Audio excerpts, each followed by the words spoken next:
My rapport once again on Sunday evening at 8 p.m. Paula Collins with my co-host Nikki Lawley.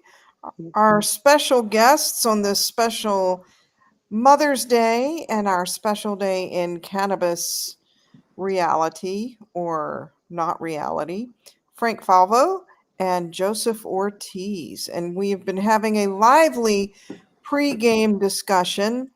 And I think we're just going to jump right into it. So, Joe, do you want to take it off? Take on what you Well, were. first tell who you guys are, just FYI.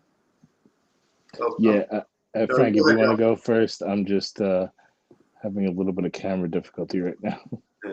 No, you're fine. Yeah. I'm holding the camera. Oh, okay. I'm like, I was fine, but it's not working with me. Oh, there you go. There we are. Now There you it's go. fine. All right. Now There I'm we just go. tightening it down, ratcheting things down. I just invited Ruben, friends, so he might be joined by special guest. Oh, Ruben, good deal. So, Wouldn't Frank, that tell be us who you are. Yes. Frank Falvo. I'm a pharmacist upstate New York. I'm also a cannabis educator, cannabis advocate, medical cannabis patient. I can keep going and going and going, but I've been doing this for about 45 years. So you started when you were 2. 2, yeah. I wish, yeah. That is impressive. Joe, tell us who you are. Hi, I'm Joseph Ortiz. I am the founder and CEO of Private Caregivers Collective. We are a cannabis education and home cultivation company. I found cannabis through my own personal journey of necessity. I used to be a fireman EMT. I was injured in the line of duty one night. A drunk driver was doing 55 miles per hour while I was on foot. That car hit me while I was crossing the street. So I've had over 30 orthopedic surgeries. I still have a couple left. Needless to say, with that, I have chronic and severe pain, anxiety derived from pain. Uh, and I needed to find something that was going to be able to treat my chronic issues, as well as keep me as a functional part of society. Um, the only thing I was able to find that remotely gave me any sort of clarity of thought, functionality with relief from the symptoms is cannabis. Um, I became a medical cannabis patient in 2009 in California, where I had my first dispensary experience, of which honestly, to prior to getting my license in 2009, I was completely of the mindset that cannabis is really just that they legalized medical purposes. It's not really a medicine. They just wanted to get high. I got my license. I was suffering from severe chronic pain. I had just had uh, my ACL, LCL, MCL, PCL, medial meniscus, and two tibial plateau fractures repaired on my left knee. So severe pain. Went into the dispensary, was educated thoroughly by a bud tender. Walked out with a indica heavy strain, high in myrcene. Now I know is myrcene and Humulene and Garanol. And I can tell you, the second I took my first inhale, I realized they weren't lying. They're not just trying to get high. This works. This is a medicine. So since then, I've transitioned from that to off of opiates, onto cannabis, and they use that for the majority of all of my treatment. Only on opiates when I have surgeries, and then I wean myself off and with the aid of cannabis and stick to my cannabis regimen. And I've taken my experience and transformed that into the business, into cannabis consultations for patients to understand cannabis for their intake, as well as once we find what strain is good for their ailments or the effects they're looking for, then we provide them with the genetics, and the home cultivation equipment, of which we have a set and forget all-in-one kit. That's awesome. That's Okay. awesome. Welcome. So what Sorry, we that was are, long-winded. no, it's quite all right. So welcome, Ruben. So what we're focused on tonight is actually would be a number of things that happened in New York cannabis. I lost audio. I'm sorry. We are, Hold on one we can hear second. you. So what we're really focused on is this report that dropped. Strangely enough, the governor's press conference was during the Friday at the CC meeting. And in reading through the report, what we discover, Paul, is Oh, that Uh-oh. Joseph, oh well, hopefully he'll be back. He'll be back. First of all, what we discovered is that a lot of the things that many of us had been talking about through the years, and it has been years now in New York cannabis, were true. So would I have been more disappointed had they not mentioned all of these things? And that, there are still a few other things to explore. And we're waiting for the DASNY report as well, which will be forthcoming. I think there will be a lot to unpack about how DASNY has set up these loan systems or not. But the report from Janelle or Moy not. was interesting in that we were able to see that an experienced administrator could come in and within, what was she there, 6 weeks? 30 days, Really, I think. really Yep, 30 identify days. quite a bit that the rest of us had been enduring. I felt that she did a really good job at looking at the financials. She discovered that they had underspent their budget of 26 million, which really, I don't ever want to hear from them that they don't have funding. If they left 26 million on the table, when's the last time anybody in this group left $1 million on the table? How about $100?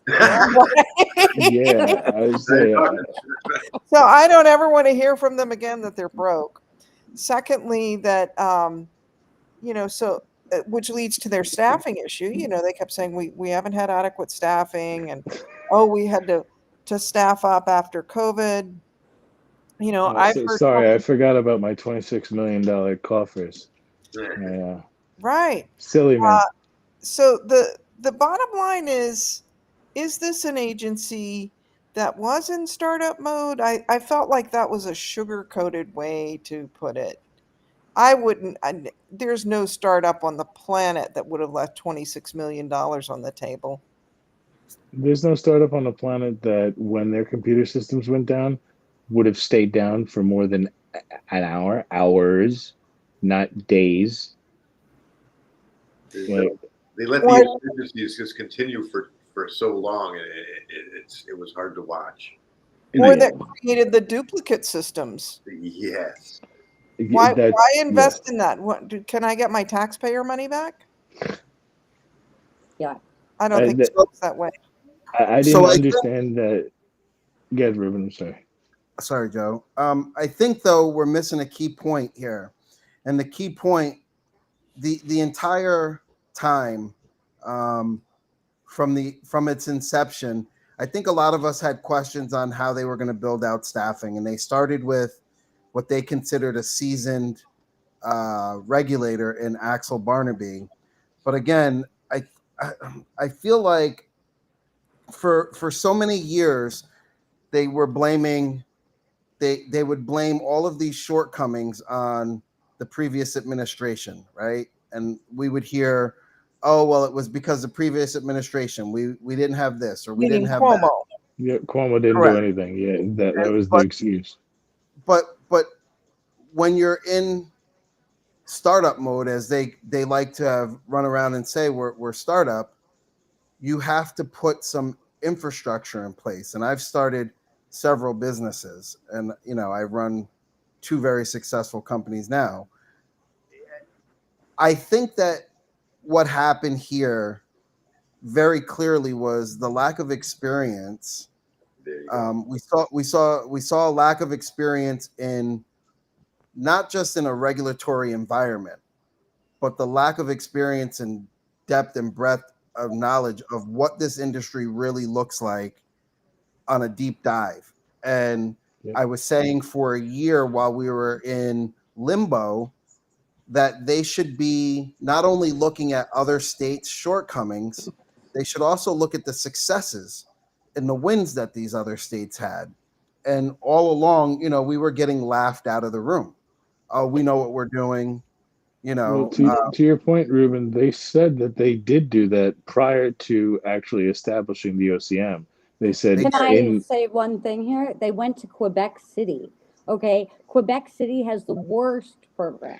Okay, Well, and it's not. they said they went to LA too. well they might have. did. I'm saying when Again, they went to second Canada, worst they didn't program. go. Then they should have known what was going on if they went to LA. And Right. further, Well, go ahead. West Coast, the whole deal in LA is so very different. The way that the California laws roll out social equity is very, very different. And so Agreed, but to an extent, you can't tell me that they were surprised that they were going to have a proliferated black market when they decriminalized it, but didn't have any sort of regulation set up. Because that's And they exactly say what they went happened in to LA. California. That's exactly what happened in California, and that's why they still have unlicensed jobs. Well, look, we're never. Here's the thing. Most of us have been doing this dance for quite some time, and I will tell you, back in 2016, when the first Prop 216 came out in California, we had a meeting up in Humboldt, and I remember someone way smarter than me stood up and said, we represent, and this was the illegal market, we represent 80% of the illicit market. So what we were fighting for in the legal market was 20% of the market share. Exactly. Right. So when you're fighting for 20% of the market, and that's across the board, I don't care where you go. The legacy market will always be there. It will always exist. Yep. When we came to New York, Yeah. we were saying you have to find a way to capture 30% of the market, which means you have to win 10% of those legacy operators. They did nothing to bring in legacy operators. They did that mentor program. It amounted to really nothing. They did these listening tours, but the listening tours were nothing more than a Band-Aid on a gunshot wound to allow them to continue to delay and stall on the rollout. They spent a lot of the listening tours literally in NYCHA meeting rooms, and that was being really insensitive to the fact that somebody who's living in NYCHA housing is not going to have the financial resources to launch a marijuana business. Paula, correct me if I'm wrong. NYCHA, is that federal? Is that like Section 8 federal housing? Yes. Oh, so it was dually offensive because all those people that live in those facilities also can't use cannabis. I was just about to say that you're not allowed to. You can't. It's not allowed in there. Nope. Yeah, I mean they could use it, but it'll be the last time that they have a roof over their head there. And honestly, a lot of those families were really angry that they had allowed the proliferation of the unlicensed market right around them. Yep. Like because they were worried about their children and their grandchildren and the school children in the neighborhood. And they had lived through so much of the war on drugs. And so you're here to talk about this wonderful cannabis, either, the New York MRTA and all these opportunities. And here's a jobs program. And by the way, we're going to have this money available for you so that anybody can open. You don't even need a lawyer to fill in the application. And meanwhile, these grandmothers are saying, excuse me, I'm worried about the 5 shops that I see when I look outside my window. What are you going to do about them? So it's funny that we're here having this conversation tonight. I think it would be prudent. A lot of people that are tuning in may or may not have read the report, and I think everyone should go out and take a look at this report. Smoke a joint before you do, because it's going to upset you, right? Anybody who's sensible understands, right? And here, I just want to read the key findings. The task force specifically found OCM had a limited depth in administration, failed to centralize licensing operations, created complex and obscure licensing requirements, provided sparse customer service. We might as well say non-existent customer service. She was being very, very nice there. A lack of data and key performance indicators, which I've been screaming about for 3 years now, if anybody knows me. I've been saying we need KPIs. We need to do a market density analysis, a real market density analysis, to see what we could bear, how many licenses the market would hold, what the insatiable appetite of cannabis is in New Yorkers. Talk to black market guys, get a real understanding of what this looks like. To that point, Ruben, they didn't, after their first year of legalization, put out the numbers for sales. Because Well, they they had didn't. no. They didn't have any. Remember, so year one, if we roll back, I'm talking about the actual year one, not legal year one, the actual sales year one. Yeah. So when stores opened, the sales numbers, they did put them out. But they put them out very late. It was like a month or so after, right? Yeah. So regardless of that, because that number is that number was very misleading, because they only had a handful of shops open at that point. Yeah. How many stores 100%. were there open in year one? So year one, I think we were under 20. Yeah, I think it was exactly. Because we had Housing Works that opened in December of 2022. Then Correct. January of 2023, we had Union Square, we had Smacked Village, and there was one that opened not in New York City. I forget where. Legacy Dispensers, and he was Okay. doing. There was the one in Schenectady. Oh my Stage God! one? No, it was Matt Robinson and Legacy Dispensers. He was doing delivery. Well, they opened the that's right. They had delivery only first. Yes. Right. Yep. So and then of course we had another lawsuit drop, and so the numbers, you can't rely on those numbers. So let me get to the sixth. But we know that. Upstate the Canada. That's what I was thinking of. Oh yeah, the sixth and most important item was and utilize multiple disparate IT systems. They were using ad hoc spreadsheets to track and track applications.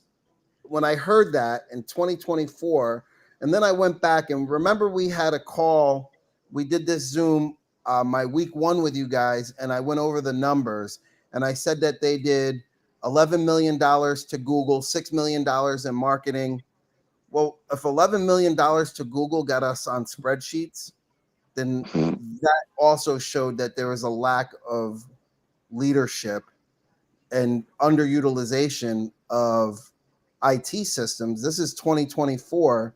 For crying out loud, the people who do driver's licenses in New York at DMV have systems to track your driver's license from the day you submit your photo all the way till the day it's delivered at your home. You can call and find out, right? Funny you should say that, Ruben.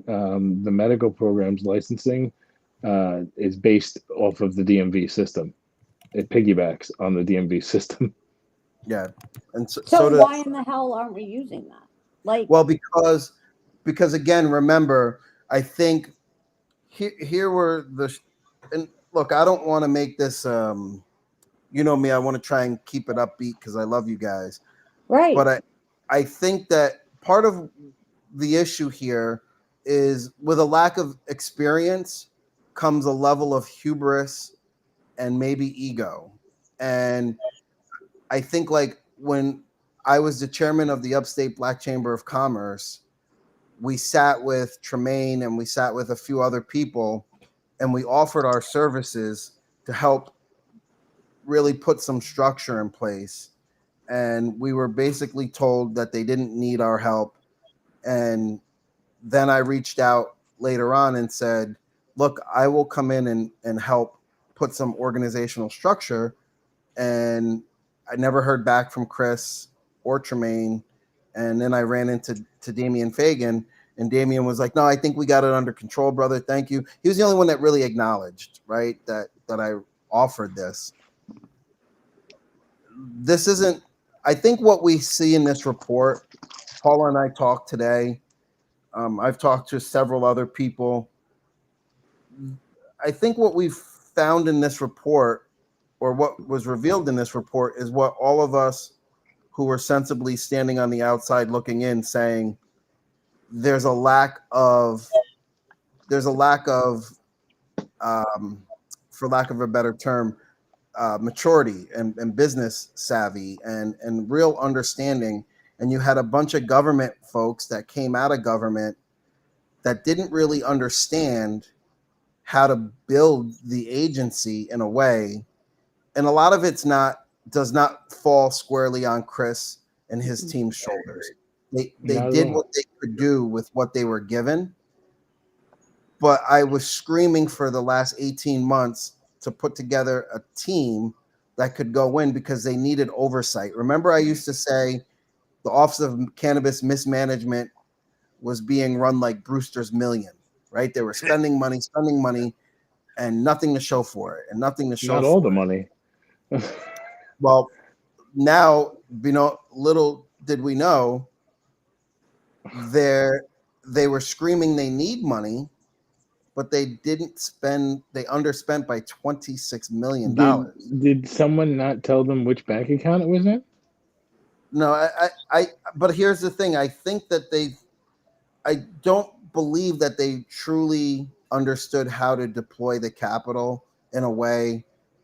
And like in the report, she basically points out that they underhired and they didn't utilize the civil service system. Again, I don't know who was running the show from a staffing point of view. That shouldn't fall squarely on the executive director, but executive director / CEO. I know that if I'm not meeting production demands, I have to hire. I mean, that's what I'm saying. I thought that was like a given. If it seems like I'm understaffed and I don't have people, I should probably hire more people. Yeah, makes sense. That was one of the issues I found. Another issue, I don't know if you saw in the report, 5 different teams that weren't communicating with each other were the ones that review your application. They're teams that review the application. At which point they mentioned that there's 9 people that's hands touched the application to review it. They didn't elaborate whether those 9 people are spread through 5 separate teams or if that's 9 people per team. And who's coordinating these teams? And who's telling the left hand what the right hand's doing? It was a deputy administrator who was in charge of the entire, one person was in charge of the entire process. But, that was evident because you would call. So I had clients, and Paula, you probably experienced this too, outside of card in the general application phase. I would call and say, hey, my client, we cured their deficiencies.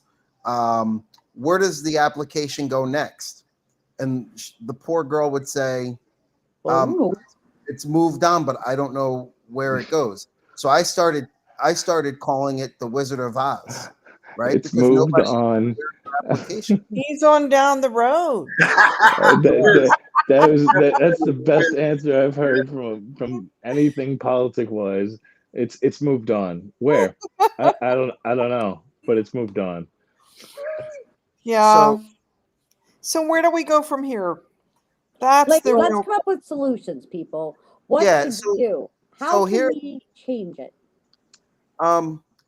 Actually, Nikki, I don't know. All I see is myself. How I do know. I only see you as well, but I can hear us. Hey, Oh, Yeah. so I get it. All right. So when I maximize it, it doesn't work. Yeah, There you here go. we go. that's better. Yeah. So But when you're So I- talking, I was trying to make it you, right? That's no, it's hysterical. okay. Thank you, though. It was really cool, but I'm kind of looking at my unshaven self and scaring people on LinkedIn. So I gotta see it. I think where we go from here, there's two vital steps when you go through change management, right? And that is an entire process. And I'm not talking about the physical change of management. It has to be a change in philosophy at the OCM. The ideology is deep rooted in its ideology, right? So I think that there has to be a little bit of and forgive the word in government, but a corporate culture shift. They have to change. They have to change not their mission, but their purpose, right? Their job is not to gatekeep and control. Your job is to license and establish an industry. And I think the first step here is once they get these licenses out, it would be great if they assigned you a case manager, or like a They case they manager mentioned that. had 30 or 40 applications or whatever, but that case manager, that's all they do, and they stay with you from A to Z, right? Seed to sale. Well, we could call it whatever we want. They stay with you until your application is complete, and it's either a denial or a recommendation to the board. That's not going to work for the November queue, because the November queue is so jumbled. It's like they took a deck of Uno cards and shuffled them, and everybody got a skip one and a reverse, right? Nobody got a draw Jeez. four or a wild card. Everybody, it was like we got caught.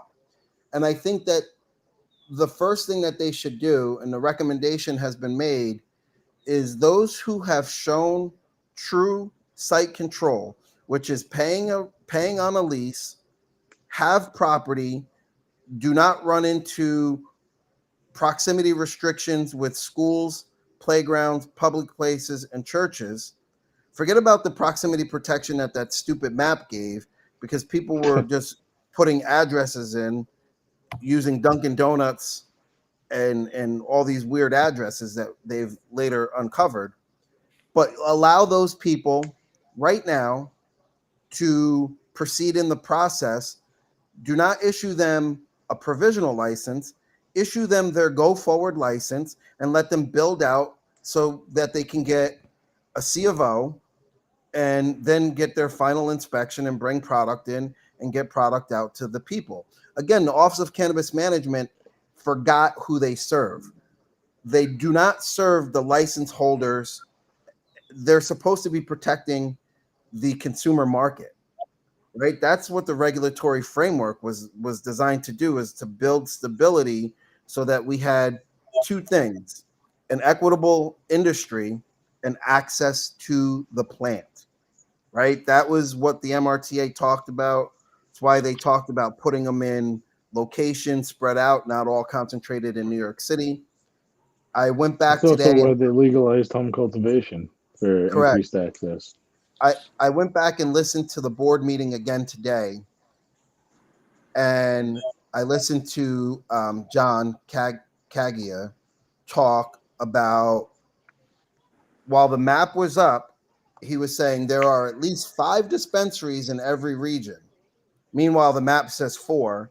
And then when you go in and you really look, it's like 2 or 3 that are actually open, right? So it's like it's like they don't share the information. The way they share it is through rose-colored glasses instead of the reality of the situation. So It's again, misleading. another thing that you do when you do change management is you have to level set the expectations of the stakeholders and the project champion, who is the governor.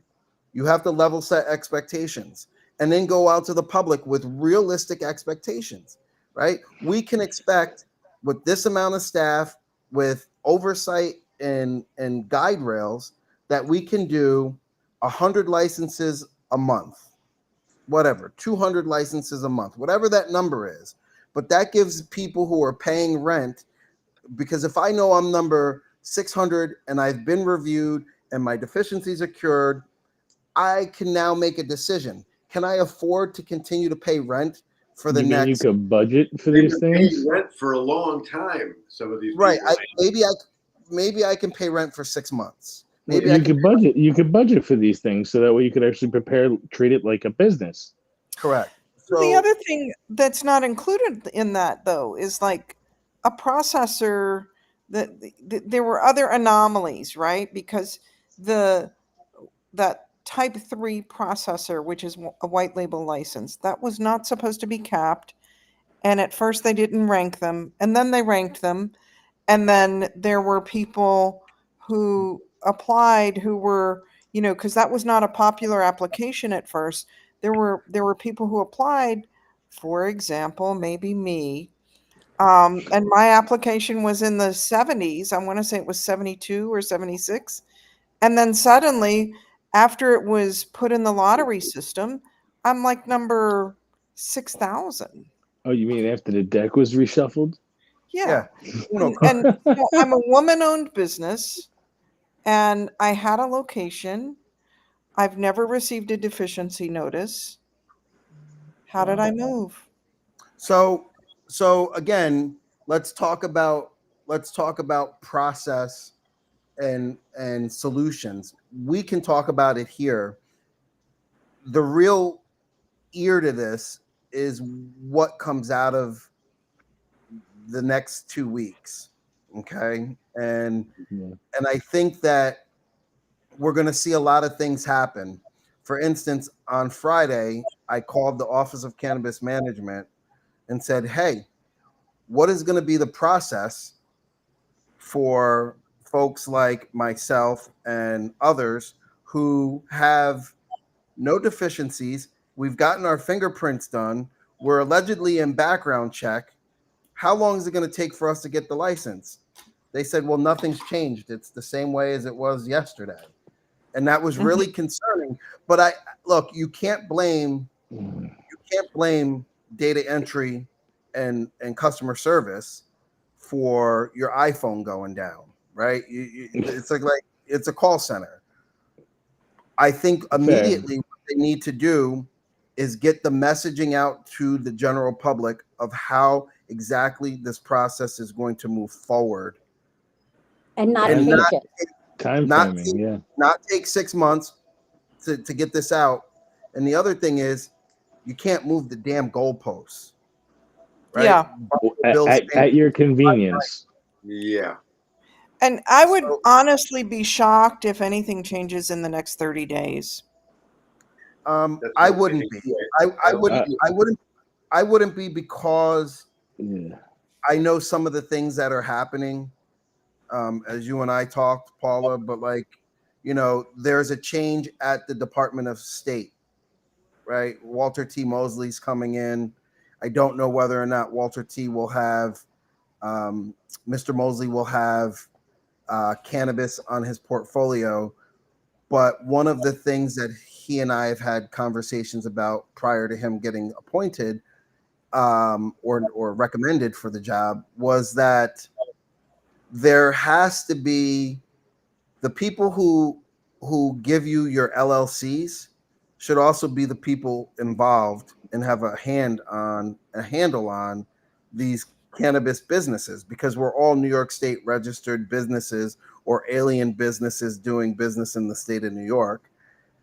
And we had to get registered with the Department of State to do that. And I think that that process will be much quicker with an outside agency like Department of State looking into it and making sure that the process is adhered to.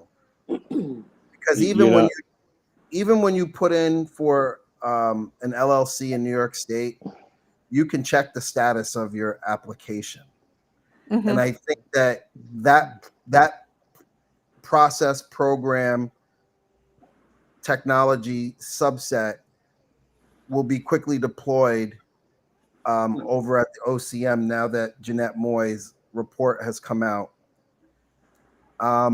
The other thing that I think really needs to happen is, truthfully, we don't need, and I understand why they did this. When they wrote the MRTA, they created the Cannabis Control Board and the Office of Cannabis Management, and they put a chairwoman and an executive director.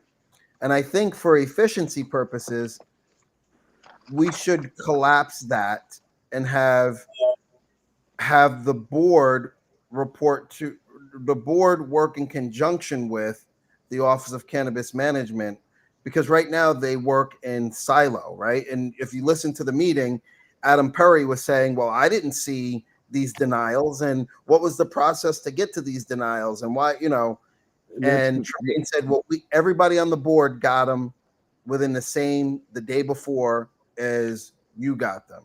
And I think that creates a problem. Unfortunately, who runs the show? Who's in charge, right? The Where way does the that buck stop? correct, the way that it was written in the law, if you guys remember, the MRTA said that the functionality of the Cannabis Control Board was to oversee the Office of Cannabis Management. Right. Well, that shit certainly didn't happen. It worked the exact opposite, if anything, right? There was like the Cannabis Control Board, Chris would call for an emergency meeting, and Jennifer Gilbert Jenkins would be like, why are we giving an emergency meeting? We don't do it for anybody else. Why are we doing it now? Why do I have to come in at Christmas? That was the December argument. And we started seeing a tug of war. So I think that what you would have to do is shift the org, because what they were trying to protect against was an overreaching governor controlling, and that's, Cuomo's MO, was controlling the agency and take it totally away from the governor's office and his purview and his ability to control or manipulate the office. But now that he's gone, and we don't really have that threat, because we noticed, unfortunately, our governor was asleep at the wheel, and she would give press conferences and say how great it was until one day she woke up and said, this shit is a disaster. What do you mean? You haven't told me that there's how many stores illegal open? Well, no, that wasn't. Again, let's have a count on that one. Joe, let's be fair, brother. Let's be fair. The illicit, no one, not one of us, could have guessed that we would have several thousands of illicit shops. Not one of us. I disagree. I disagree. I mean, it's simple math of not only how it happened, but it happened and is still happening in California and LA. They still have illicit shops that people who have the option to go get licensed, they don't get licensed because they have their consumer demographic. Why would they pay for something that they don't, in their eyes, need? Joe, the illicit. Listen, I've spent the last 4 years in LA, and I'm going to tell you, the illicit shops are nothing like the illicit shops in New York. I don't disagree. Not driving down Sunset Boulevard and counting 50 notorious shops with signage and fake stickers in the window. You're not seeing 100% correct. You're 100% correct. However, a decade ago, 15 years ago, you were. Yes, but again, let's think about where and we that's were. where we are. But that's where we are now. no, New York is a different beast, man. And listen, I As far as respect, legalization goes, respectfully, as far as the insatiable appetite of the consumer market, right? I agree with that. Yeah, no, I agree with So that. New York is totally different, and we've known this for years. Anybody who's operated in the legacy market, we would have dry spells in the market, right? Oh boy. Yeah, yeah, And and you know what creates a dry spell in the market? The consumer demand outpaced production. yeah. And we were sending 1,000 pounds a shot to Queens back in the day. 1,000 Yeah. pounds, right? And we would be out of weed by Thursday. And we would be back talking to our farmers up in the mountains, and they would tell us it's going to be another 4 weeks, right? And that was before Nikki was shopping. I was Yeah, gonna say now Nikki buys everything. that was also not just staying in New York. That was getting moved from New York, from what the suppliers who received it, up and down I-95. Yes, and right, yes, and I agree with that. But if we look at if let's go back to the proliferation of illicit shops. In July of 2022, Police Chief Joe Sinagra sent a letter, and Joe, he's retired now, but Joe happens to be a very good friend of mine. And we were sitting in his office with myself, Dave Holland, Andrew Schreiber, Lizzie McGuire, and we had this meeting, and he said there's a loophole in the law, and he was the first person that I heard say this. He said, "You watch what's going to happen in Manhattan." He said, "There's going to be 1,000 illegal shops overnight because there's no way to enforce. You've taken enforcement off the table, and when we legalized in that manner." And I agree with removing enforcement. I said to him, "Nah, people aren't going to be that stupid." And he goes, "But it's not against the law." Yeah, It I was told Not Axel Barnaby law. this. I told Axel Barnaby the same thing, and specifically said, "How do you plan on shutting down a economy that has been thriving since, at the very least, the 1970s in New York City? How do you plan on shutting that economy down?" And he says, "Through enforcement." I said, "Through enforcement." So when we had the Rockefeller laws and people were facing that sort of punishment, and it didn't stop them, now you're saying you might find them, and Right. you're thinking that's going to stop them? And honestly, first of all, of those onerous fines, many people say, you know what? Don't fine me $1 million. I'd rather spend 30 days in jail Yeah. Right. as opposed to $1 million. Yes, Well, yeah. Or what's $1 million? Why not? I'm never going to pay it. Well, the Uh, Rockefeller law didn't give you 30 days. It gave you football numbers. Right. You know, That's true. yeah. That's for true. an ounce of crack cocaine, you did life, Yep. right? Right. For an ounce of crack cocaine that contained less than 3 grams of coke, you did life. So it was a But little different. powdered coke, you only did 5. Correct. But we know what that was. Yeah. So back talking about solutions. I think too, the other thing is folks have to now get back. We have to get back to activism, because activism, Education. activism, right? Activism has a component of education, but activism also says when you're an activist and you're out in front of the public, you're holding the government accountable, right? I come from my mother was a Black Panther, so I grew up with this mantra in my house my entire life. Right? My mother used to say, "It is not the onus of the oppressor, of the oppressed, to police the oppressor," right? And we had to like look at this. It is incumbent upon the people to hold the government accountable to the people. And we got away from that because we got legalization. And if you guys, some of you were at my first event when I had Steve D'Angelo, you were at my second event where I spoke and I said, we have not arrived yet just because we have legalization. We have not arrived. There's still a ton of work to do, because what happens is, and you saw this, Crystal and Liz believed we arrived, and they did not keep their foot on the agency and keep their eye on the agency, and things kind of got sideways. So I think we have to get back to the spirit of activism. We have to hold our politicians accountable. I haven't heard from Jeremy Cooney, and I hope to hear from him early this week. We haven't heard from Michelle Hinchy, right? We haven't heard from Crystal and Liz. Respectfully, I know the Soon report to be came out Paula Collins. soon to be Paula Collins. Well, she's going to be federal, but No, I'm running for Congress. yeah, you're Oh, I'm federal. sorry. Yes. But my point in that is, again, it is the silence coming out of the government is deafening, except for the chief executive signaling it. And the people who wrote the law, the people who are responsible for the hires, I don't want to hear about the hiring process. I want to hear about the licensing and the consumer protection that goes along with this, and the consumer awareness.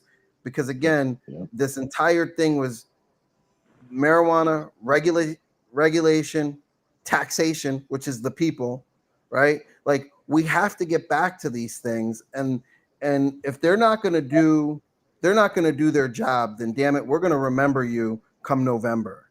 We're going to remember the fact that you hung us out to dry. And I'm not saying anything against Crystal and Liz, because they did a great job. They believed in the agency, and so much so you still hear Crystal People Stokes talking about the successes and the wins of the agency. Yes, they had a handful of wins. Yes, we are the most equitable marketplace in the country, but we're only equitable in one direction. We're only equitable in the supply chain at the consumer end of the supply chain. On the manufacturing side of the supply chain, it's desperate, and in the middle, it doesn't even exist. We don't have a middle layer to our supply chain right now, right? We still have. Are you talking about the distro licenses? Yeah, distribution and coordinated B to C business, right?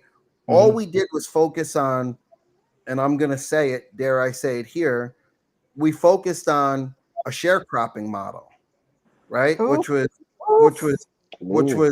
Which was put the black people in a tough position, because they, put them in, because it was low hanging fruit. Let's put them in stores. By the way, how many Dasney stores are actually open and running? Let's not fund them, right? So again, if we're talking about equity, Set and them we're up for talking failure. we're look, man. What did Malcolm X say? We didn't land on Plymouth Rock. Plymouth Rock landed on us, right? Yeah. Like, at the end of the day, these people are feeling the pressure. There's only a handful of very successful dispensaries in New York State right now, right? It's a struggle, because A lot of that is location too. Like the ones you're mentioning, like Strange Stars, for example, they were the first on Long Island that was adult use. Their nearest competition is 1 mile away for adult use, and 1.2 miles away. I'm sorry, 0.7 miles away for medical. And they were, again, the first to market in Long Island. They're right now doing tens of millions this year. They're going to make a very decent amount this year. But that's not the case for all dispensaries. Right. So again, if we're looking at where do we go from here, I think where we go from here is there's a logical path. I'm going to stop talking in a second. I just want to get one more point across, because I want to hear from Frank, my brother from another. Frank, what's up, buddy? I love you, man. It's been a long time. Yeah, I know. Frank has supported our Urban Couture mission for years. We've been very successful at our Urban Couture events. I don't think people realize our event, the money we fed 240 families last year for Thanksgiving with the proceeds from Urban Couture. Nice. This year we're going to do something a little different, and Michelle is gearing up for it this week, and we'll have an announcement on what that looks like. But I think that for us as people who care about the industry, who have a voice in the industry, I've said this countless times on LinkedIn over the past 3 days. The first thing is we have to galvanize. We have to come together. Forget this collaboration over competition. I was saying that 3 years ago, and it's like it's become Black Lives Matter of cannabis. Sorry, I hate to say it. I'll say it. Right. What we really need to do is we need to ensure that Chris's legacy as establishing, because that is a tremendous win for an individual, right? I've had my differences with the Office of Cannabis Management and Chris and Damien and all of them. And I will always hold to this. I would never have taken that job because basically they sat at a poker table with somebody who went all in on a pair of twos, right? Like you just can't. They were in a virtually no-win situation. But look at what he was able to do. We have the most equitable marketplace anywhere. I don't care how we did it, share crop, not. We have that end of it. We have to get out and support these shops as a community, as a consumer market base. We have to ensure that they are wildly successful in order to solidify Chris's legacy and Tremaine's legacy as who they were and what they were fighting for. But the very next thing that we have to do is open the doors to competition, because that's the only way we're going to know success, right? We have to stop with protectionism, corporate protectionism, cronyism. We have to get to a place where, damn it, Paula, you and I get these white label licenses, because out of that competition, that's where collaboration comes from. That's where innovation is born, out of competition. Right? Game recognized game. As long as we're sitting here talking about a handful, we're never going to see that. Right?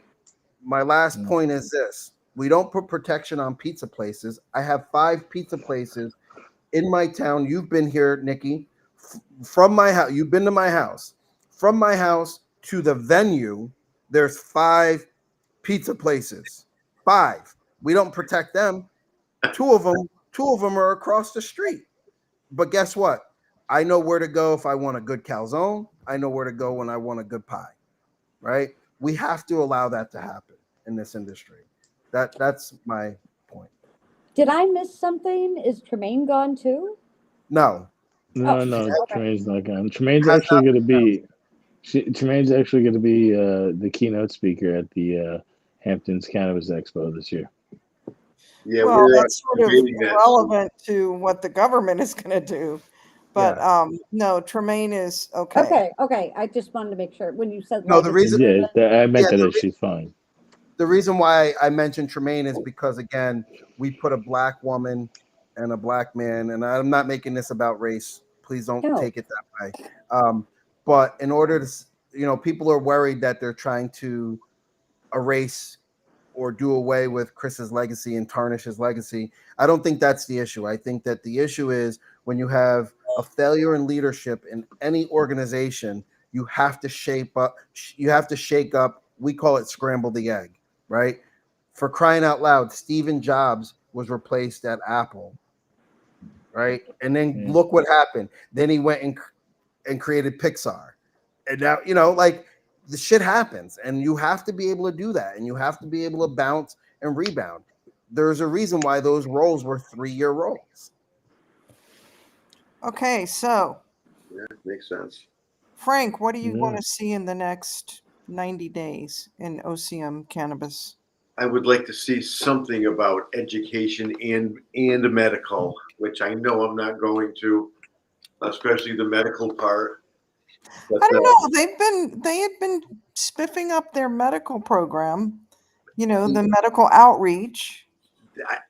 I would like to see more of that and more medical dispensaries. Medical dispensaries, right? But Access to the consumer. well, just think about it. How many hours do you have to drive if you live in the north? Well, if you live in the North Country and just L21, to even get to a recreational dispensary, an adult use. I've got two within 20 miles of me. In Canton? They're not in Canton, they're in Potsdam. So Canton and Potsdam, I was thinking the other day, it would be like Fort Worth and Dallas, but they didn't pour concrete in between them. Okay. It's all farms, Yeah. Whereas in Texas, they would have already found a way to link these two towns. Yeah. But Canton and like today I needed to go grocery shopping, I went to Potsdam. Yeah. That's not bad. But I would like to see more access. Well, I'd like to see where I could still go to an adult use store and not get hit with the taxes as hard. Well, To that's me, exactly why. That would You be will. wonderful. Go with your card. Like you show your card and you get Well, your it's not a card anymore. It's just a piece of paper. It's a yeah. It's true. It's a that's Also, true. Sorry. You can have it on your phone though. yeah. Also, Nikki, that discount's only going to be available at the co-located dispensaries, the AU and medical. It can't be a company that has all medical and one AU and medical, Because They or have vice versa. So Green Thumb Industries, though, I am a medical patient, and I can Right. go to the Rise line for medical patients or the Rise line for adult use. I save a lot more money going in the Rise line. Oh, for medical absolutely. Yeah, that's how you're preaching to the choir. Trust me. But that's a very special situation. I mean, not every dispensary is like that. Like in the Botanist, I don't have that option. And the botanist is not dual purpose. The botanist is just medicinal, and like the botanist, they don't charge tax, but their company themselves have been charged tax. That's how they pass it off. Cresco Labs, in my experience, as per my receipts, were charging tax. I don't know the behind the scenes math that great, but I can tell you when I get a 0.3 vape from the medical dispensary, it's $30. And when I get a 0.3. 0.3 vape from a adult use store, same size, it's $61.50. What is that for 3 hours of use? No, it's like an hour. But literally, I slurp through that thing. We're like talking a about slurp. Nikki. That's one Yeah. hit. I was being generous. I didn't want to. So I think Yeah. what I want to see is Affordability. I want to see a lot more education too. Affordability, access, education, those I want three to see things. customer service, because we won't have any of that happen until we can get the licensed shops and we've been talking about the shops. What about the poor cultivators and the manufacturers and processors? We haven't even talked about that. And when I've got a cultivator who, once again, we're knocking on the, it's Memorial Day weekend, basically. We're getting close there. I mean, you can tell I've been spending the whole day planning stuff. But I mean, here we are once again, we're coming up on that cultivator deadline. Are they going to do the same damn thing and wait until the day before to let the cultivators know their fate? And to what end? How does the state benefit from that? How? There's Less work now, more work later. there's no gain. There's no gain from that. Why don't you tell everybody who is currently cultivating, who, by the way, transitioned from another program, why don't you just tell them right now you're good to go? Paula, that makes too much sense. I'm sorry. I'm sorry. Stop You that. know- How about this? Get How that. about Get this? that logic out of here. You're good to go, and we appreciate you. Yeah. I mean, the farmers are suffering, like still to this day. Like Yeah. stuff's not And a they lot will be. better. They will be. There will be for a while until this bottleneck, as they put it, is unclogged. And by the way, if you're a farmer and you also applied for another license, like a micro business license or the separate manufacturer license or the separate distributor license, you're good to go. Thank you from the state of New York. That's what I would say. You paid your dues. What was interesting in the Moy report, what the very first thing I took away from it was the whole customer service piece and you talking about the DMV and you like, I'm like, there's Paula's point right there in black and white. You know, at the end of the day, it's been a shit show. But at the beginning of the new day, it's up to us to fix it. And it's up to us to bring awareness. And that's why we have shows like this, right?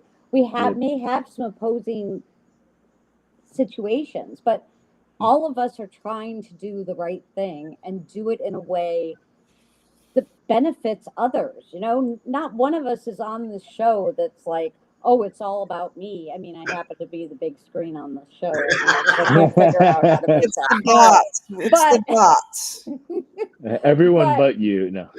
But like legit, if I could hide myself, I would. But literally, we're all trying to have an inclusive industry. And, you know, I'm passionate about education. I'm passionate about patient access. I'm passionate about people that have properties and let's hypothetically say they're hemp sellers and have a retail location and they're already selling hemp. Why in the actual hell are they not open and having, you know, access to this adult use market? Like, Okay, they're here's another already question. operating.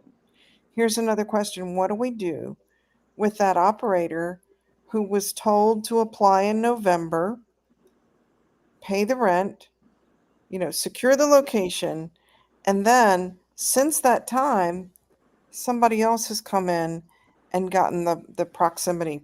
How did that happen? Yeah, if the original person filed proximity protection initially, then that should override or supersede the secondary. But you couldn't really file proximity protection when you applied Mm-mm. in November. You can only apply afterwards. Yeah.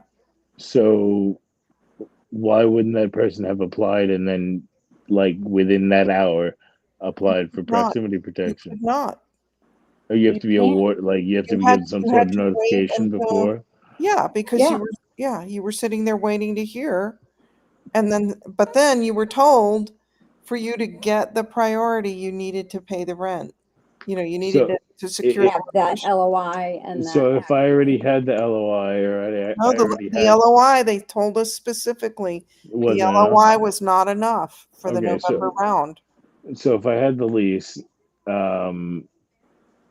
and I didn't have the proximity protection yet, but went to get it, and it very well could have been protected by somebody for someone else's venture, or are you saying that It had You to didn't be have that option. after November.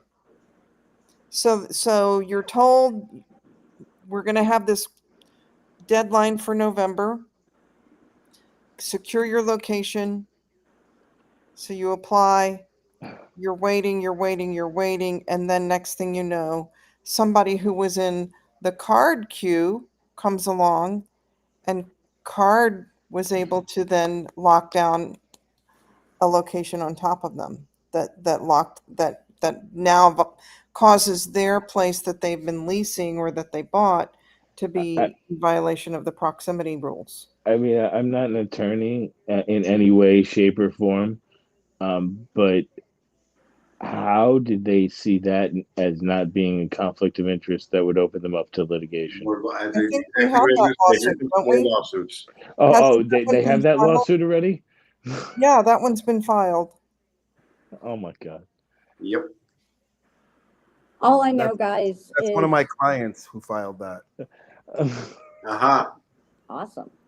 I mean, again, when I heard that, oh, yeah, sorry, Nikki. when I heard that the press conference was going on with Kathy Hochul during the OCM meeting, and Chris was literally notified that he's being recommended that he not, you know, continue his position at the end of his term or whatever. I was like, and he's literally reading it for the first time on his cell phone. I mean, did that really happen? I didn't watch the OCM meeting, So he was notified prior to the meeting. Oh, he was, okay. I think there was a little political theater there and a little Cuomo-esque movement. I think that the governor was expecting something very different out of that board meeting. And then, because remember, Paula, I don't know if you knew this, but the governor, Jeanette Moy's report was due. They announced that it was going to be a 4:00, released at 4:00, and the press conference immediately follow or before. Right. And I think the governor said, "Hold my beer," and called, and that's why. Because remember, WGR Channel 6 in Buffalo, WGR GZB or whatever that was, Yeah. No, GRB, WGRZ Channel 2. Channel 2 had it live streamed. They Yes, had it did. live on the air. They On broke the air. breaking news. Because I It was came like, out. I was in Yep. Chicago. I was in Chicago Friday. And Oh, talking to the Chicago Atlantic people, right? Yeah, that was me. Nice. That was me getting a couple extra dollars. No, but I had both. I had on their big screen, I had the board meeting, and then from my phone, I was like watching the governor's press conference. And there's something that was very interesting that has been missed by a lot of folks. The governor's press conference was started. The first person to speak in the governor's press conference was the deputy superintendent of the Bureau of Criminal Investigations. And it was the director of the BCI was the first person to speak. correct. And he said that they were going to begin looking into how all of this product was getting on shelves, period, legal and illegal. Like, threw down the gauntlet. And like, go back and watch it. And he said, we will find out, and we will prosecute you with every to the fullest extent of the law, because it's like bringing in untaxed tobacco cigarettes. or untaxed Yeah. liquor, right? Yeah. Now, I don't know if that means they're going to go in and start busting people, but that also, I mean, that part of Jeanette Moy's investigation is still ongoing, right? as far as decriminalizing, that turns this into potential RICO case. They have to. There's two more parts of this that are coming out. The Dasney piece, and then they still have to address the allegation that was made by Jenny and acknowledged by Damian Fagan, right? On that tape recording, where whatever she released to them, they have to investigate that. And then there were several reports that there were some bad actors in the processing world.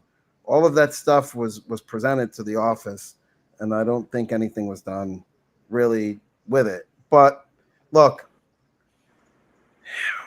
we got a long way to go. I think that I was not celebrating the news of Friday. No. I was excited to No. see Jeanette Moy's report, because it just, for me personally, and you guys know me personally, I don't give a. Ruben Lindo is going to be fine, right?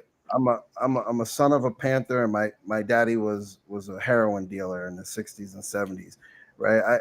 I know how to make $1 out of 15 cents. The end of the day, though, what really bothered me the most was I spent the last 2 years ringing the signal, right? Nikki, you remember at my event, I said somebody's going to have to fall on a hand grenade. and lo and behold, unfortunately, somebody had to fall on a hand grenade. Look, it's not all bad, but it was a dark day Friday because I think that the marketplace, it was let known to the rest of the market in the industry that we are still in the woods, right? We were in the forest before, now we're in the woods, and Hansel and Gretel dropped breadcrumbs, but the big bad wolf picked them up, right? I don't know any other way to say it, but we still have a long way to go in this industry. And I think that these type of shows, having people on, I would urge you guys to try and go through the press room and try and get someone from government to get on this show where you can kind of now hold them accountable to people and say, hey, listen, what's going on over there? What do you know? What do you maybe they don't know anything, but that would also be very enlightening to the listeners and the audience, because I think people just don't know what's happening, right? Like my 80-year-old father-in-law doesn't know what's happening with cannabis today. And, my neighbors don't know. My neighbors literally think that the store down the street is selling legal weed. Mhm. Yep. They, Yep. That they is don't, the perception, yeah. Yep. right? So I agree with Frank. I think that we need education. I think that the medical industry, I think we missed a tremendous opportunity with the medical infrastructure to really create a real robust industry. I'm not calling for the ROs to be monopolies and all that and the MSOs, but I do think that we already had two existing marketplaces, right? We had them and they were thriving, or Yeah. not thriving, but they were working. I think that we missed an opportunity to capitalize on those moments, right? And we left a lot of meat on the bone. But the good thing is we're all carnivores of some sort, and I think we'll get there. I think New York still has the opportunity to be the world's cannabis marketplace. It really does, but they have to be very Ruben, intentional about doing the work. to your point, Ruben, the medical market, I do believe needs a lot of work. However, they cleaned house. They made good money. All of the medical operators have seen their ROI, and they're still making good money. So it's not like um, their operations can't afford to expand to include community education to better the market. Well, hopefully we'll get this message out, right? And Paula will be up in DC, Yep. remembering the little folks, come November, She was. and Hey, we're and going for federal. We're going for federal legalization. okay, Yeah. well, Yeah. I'm gonna sit that dance out because I've done it in two countries and it's tiring. I did it in Canada and Mexico, and it's very tiring. So you have fun with that. Just call me when it's so I can get my Oregon operation in line with New York and get my farm in California and Michigan lined up so we can start really doing some things. So I know we're over time. I almost every day have a client call me with some deal that they want to do, and they'll say, no, no, no, no, no, this is going to work because this guy that we're going to do this deal with, he has an insider with An OCM insider. that's Oh, going to expedite this Oh, application. there's a lot of Okay. insiders. That does not exist. Whoever told you that is an outsider.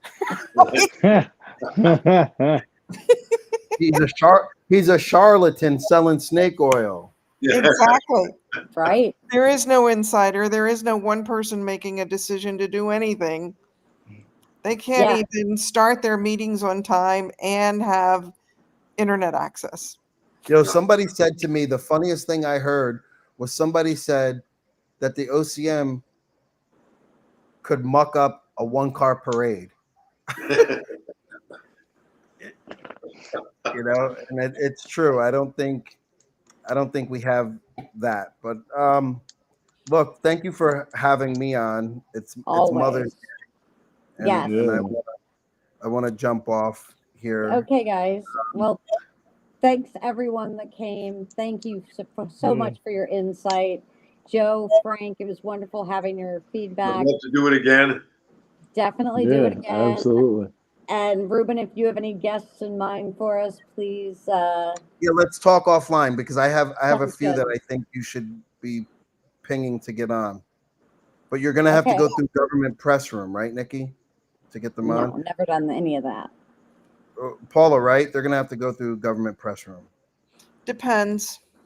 So I'm going to Depends end on our who it live is. now. And thanks, guys. And we'll see you next Sunday at 8 p.m. Eastern Standard Time for the Western New York Report. And we never know who our surprise guests are going to be. Bye, guys.